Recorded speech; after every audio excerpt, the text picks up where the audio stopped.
Hey there everybody. So for the sake of posterity, we're going to be opening up a one of these little packs that I have. Now this pack was open already, so this is going to be I guess one of my first openings. This is an Overlord pack, and so these are given out to you can see it there. These are given out to the what do you call it? The game shops, local game shops, to run as a tournament pack. And so basically the TO, the tournament organizer, would have to run this deck against the winners of the tournament in order from first until somebody wins it. And the way to win it is to actually beat it. And so for anybody who knows how to play Warlord now, you can see that this is a pretty powerful, it's an Overlord. And so it's got 3 attacks, it's got 18 AC, it's a level 8 fighter, pretty normal skill, but 5 hit points, which means that it's got packs a punch and can take a few hits. On top of that, Wyvern inflicts 2 additional wounds when he hits with a melee strike, so that means that he does 3 wounds per strike, so it means that if he hits with all 3 strikes, he's doing 9 wounds to something. And he has the order, once per turn, inflict a wound on Wyvern to ready him. Which is also devastating. That means that now he can attack 6 times for a total of 18 wounds. So yeah, this guy is rough. All right, so let's open this up. It looks like somebody might have used it for a tournament, and as I mentioned, if you beat it, then you get to keep it. I assume that what happened here is probably that nobody beat it in the tournament, which means that the TO just put it back away and left it for another time, which never came around. And so this was in my collection. I've been collecting since 2001, 2002, which is about 18 years now, 18, 19 years. So I have no idea when this became part of my collection. As you can see here, it's from 2004, so it is 16 years old. So let's fix that there. Alright, so we're going to turn it over, and we're going to take a look at the cards one at a time. And we'll start from the back, yeah. So we'll start with him. Alright, so he's the Overlord. If you were to win it, then you get to keep it, which is awesome. And on top of that, then you can use him to try and challenge a Dragon Lord. The way to do that is you'd have to present an unused or unsigned Overlord to a Dragon Lord, which is a person usually at a big convention that would have a deck specifically made with a Dragon Lord in it as a Warlord. And that person would proceed to sign your Overlord as proof of payment, basically, for the opportunity to challenge the Dragon Lord. And so yeah, basically you only get one opportunity, and if you lose, then you lose. If you win, then you get to keep the Dragon Lord, and those are pretty awesome. We'll be looking at some of those in the future. So anyway, so that's the Overlord. Put it down here. So the first card in this pack is a level 2 character. She's pretty cool because she doesn't actually spend to, attack. After she moved during an action, after he moves, sorry, this looks like a female, but yeah. After Temb'w'bam moves during an action he perform a +2 range strike. This strike may not receive any further bonuses or modifications to the roll. So this is pretty cool because you can maneuver within the same rank. So if you move him to an adjacent location, then that counts, and so you're doing that to +2 range strike. And if you move him forward, you can also do that +2 range strike, so that's pretty cool. And so it's not a once per turn, so you can actually do that more than once. The next one is another one.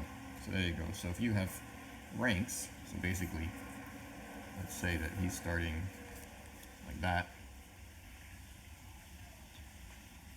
If you're going to maneuver, you spend over that way. and now he can do that +2 range strike over that first rank. Right, now we've got Griffin of Mazir. So this is a classic. This is very much one of the most important fighter steeds in the game.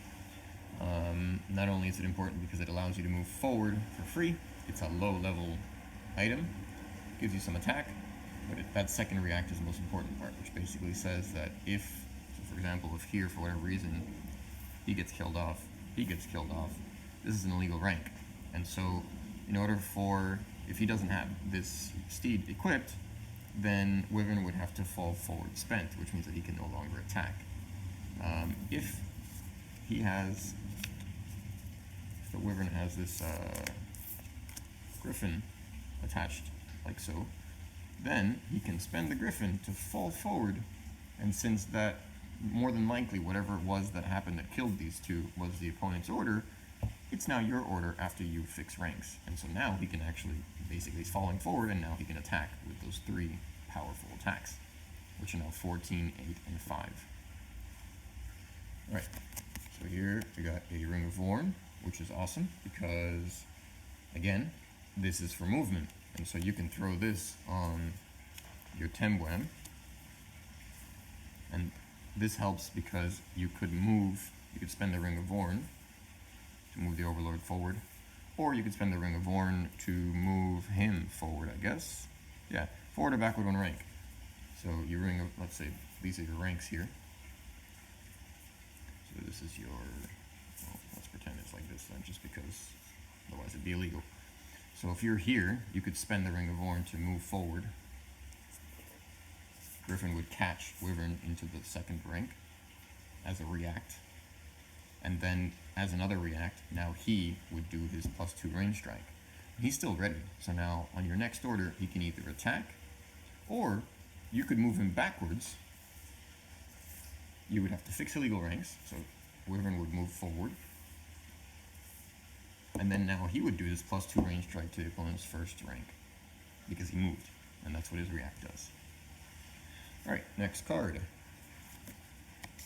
Axe of Tergoth. So this is, a lot of people really like this card, because this allows you to do an extra melee strike.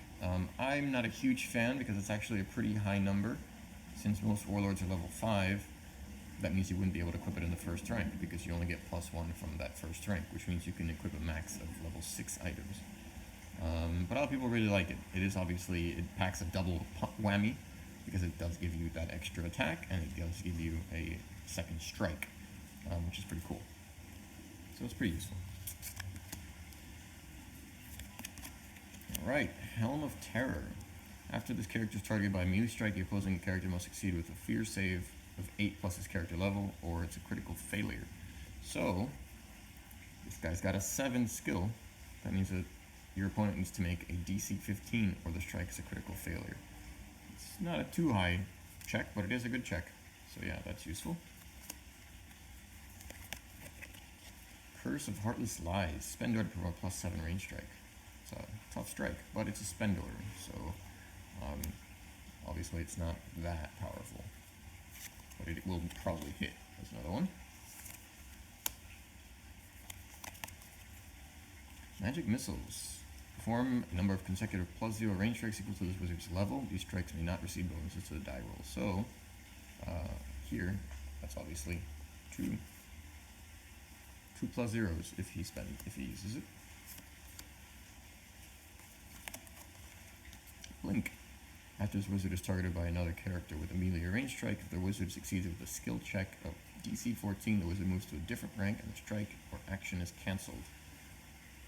So DC 14, again, it's a pretty low one. Temb'w'bam cannot play this because it's a 3rd level spell. But if he could, that would mean you have to roll an 11 or better in order to be able to do this, which is basically what the Helm did. It's to cancel your opponent's strike, but you roll the strike because you're making the skill check.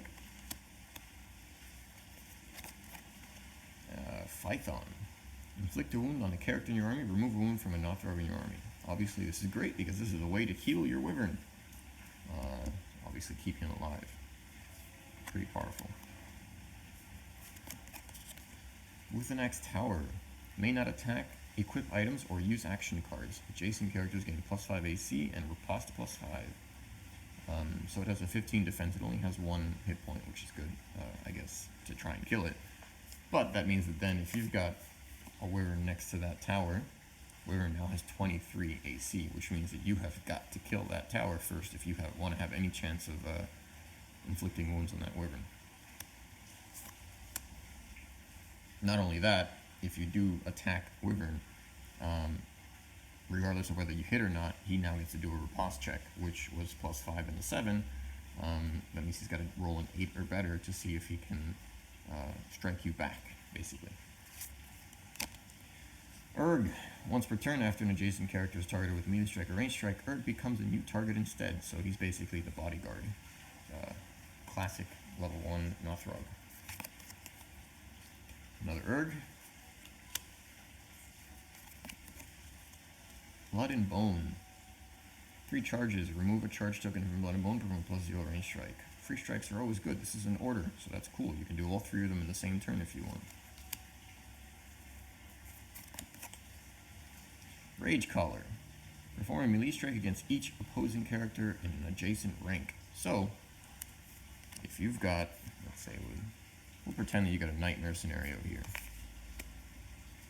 You got this going on. Put that down for a second.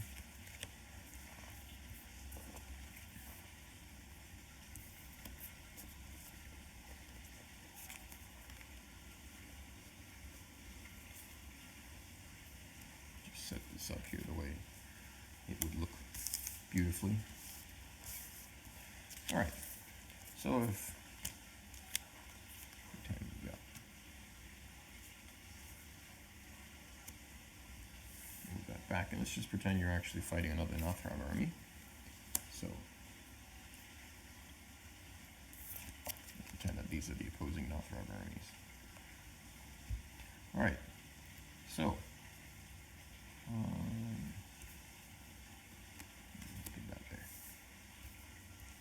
Basically, right now, it doesn't make any sense to do it, but if you were actually fighting this, for example, now you're looking at 4 different characters. So the Rage Collar would make sense, because if you suspend order, that means you got a turn, but now you get to do 4 strikes, because you get to do 1 against each of them. So that's obviously, that's a way of destroying your opponent's first rank. That's an adjacent rank, so you're here in the front. This would be an illegal rank, by the way, so it would have to be something like that. But yeah, so you could then spend order and do 4 strikes. Obviously devastating. Whoop, that's upside down. Foul Blight. All characters in play have a penalty to AC and skill equal to the number of characters in their owner's discard piles, with a maximum -4. We have 8 if this character is Necromancer. So obviously that's going to make it a lot easier to hit you. So there's a lot of level 3 spells here. We're still waiting for that level 3 wizard. There's another one. Wyvern's Talon. Talon? I don't know how to pronounce that. Nothrog Siege may not equip items. Talon. Yeah, I think it's Talon. Before Wyvern's Talon performs a melee strike, spend an adjacent Nothrog to add +4 to the strike. The strike inflicts an additional wound if it hits. 3 additional wounds against each character. Wow. Okay, so that would be 4 wounds, basically, if it hits each character. Wow. Okay, so you could spend another character to make this a +6 strike doing 2 wounds. Pretty powerful. Another one. Running out of cards here. Nalak. Level 1 Wizard. Wyvern's Legion. After a character within 1 rank makes a melee strike roll, that character must succeed with a poison save of DC 12 or suffer 1 wound. So let's say he's going to poison or try to poison Urg. Urg has a 1 skill. That means that he's got to do a DC 11 or suffer a wound.